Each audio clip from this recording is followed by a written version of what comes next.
of kidneys is right kidney. सही था. This is this outer brown shown is the capsule of kidney. सही था. Inner to capsule, this light standing part is cortex of the kidney, and inner to cortex is the medulla of the kidney. सही था. Medulla is in the form of medullary pyramids, and cortex projects in between these medullary pyramids called renal columns. So you show renal columns show. Now in between two medullary pyramids there is one renal column. So this is hilum of the kidney, this depressed part in which artery, vein and ureter enters. Now this ureter vein enters the hilum of the kidney at expense called renal pelvis. Now renal pelvis in turn divides into major calyces, which in turn divides into minor calyces. So you show each minor calyx, it then squeeze the papilla, medullary papilla. Papilla, renal papilla. Renal papilla is the lower tapering end of the medullary pyramid. So you show now this is renal artery. Renal artery, when enter the kidney, it divides into number of branches. This one is interior branch, and it gives one posterior branch which is not shown here. Now interior branch it in turn divides into different branches. This is segmental artery. Now segmental artery then is continuous as interlobar artery. Now interlobar artery then it moves around the broad part of the medullary pyramid. This is called arcuate artery. Now from arcuate artery these projected arteries are called interlobular artery. So you show interlobular artery, it gives one afferent branch to each glomerulus. Is white are glomeruli. See? Is white are glomeruli. Now this was the structure of the kidney. See? Now venous system follows the arterial system. Now this is the diagram of the nephron. This is diagram of the nephron. This is glomerulus. This is afferent arteriole. This is efferent arteriole. Now this afferent arteriole, if we trace it downward, this is interlobular artery. Interlobular artery originates from arcuate artery.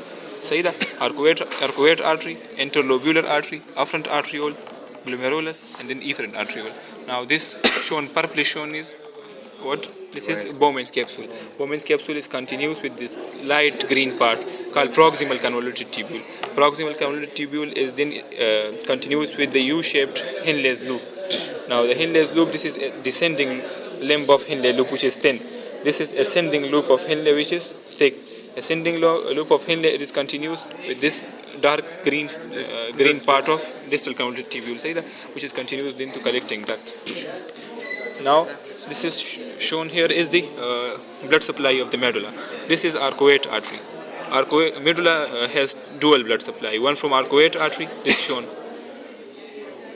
This arcuate artery, it gives one branch to medulla.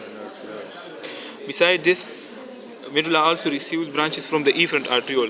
Look, this is arcuate artery, it gives one interlobular artery. From interlobular artery, this is afferent arteriole. Afferent arteriole enters the glomerulus.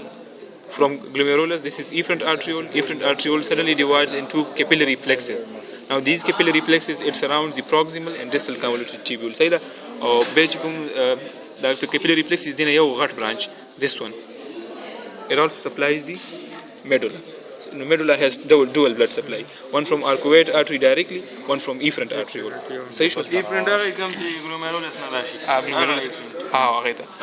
Now this is glomerulus and this is Bowman's capsule. So glomerulus this is capillary plexus surrounded by Bowman's capsule.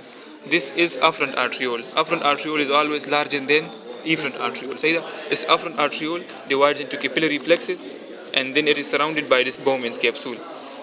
Bowman's capsule has two parts, this parietal layer and this visceral layer.